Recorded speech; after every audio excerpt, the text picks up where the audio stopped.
situation here where we have two worlds. You have China's world, and then you have the rest of the world. And that's how China looks at it, too. They have a domestic world that they control. They control everything. What? They're desperately short resources.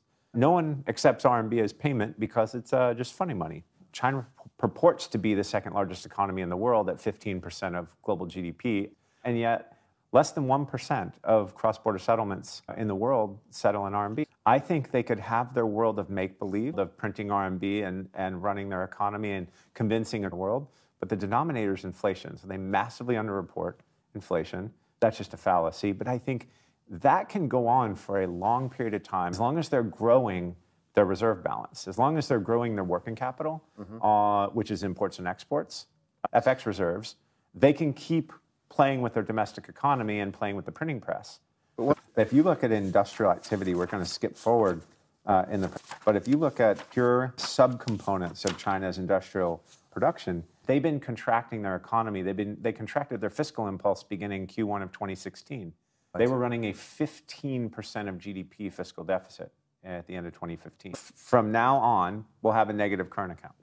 Right. They're starting to look more and more like Argentina and Turkey and the other twin deficit countries. Because what are they doing? They're running a negative current account. They're running a negative fiscal balance of roughly 9% of GDP. So they're running twin deficits. Their FX reserves are dwindling. And they're starting to borrow a lot of dollars. So how much of the FX reserves is liquid out of what's left? So, you look at U.S. What's the composition of that now? Well, first of all, if you remember, when they were let into the IMF SDR basket, they said they would disclose the composition of their reserves within 2 years. Well, that was a long time ago, and we haven't seen it.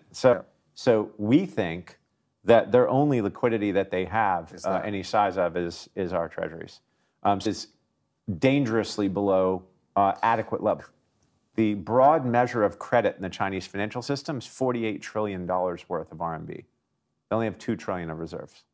So without Western capital flowing into China, China can't hold this all together. But what's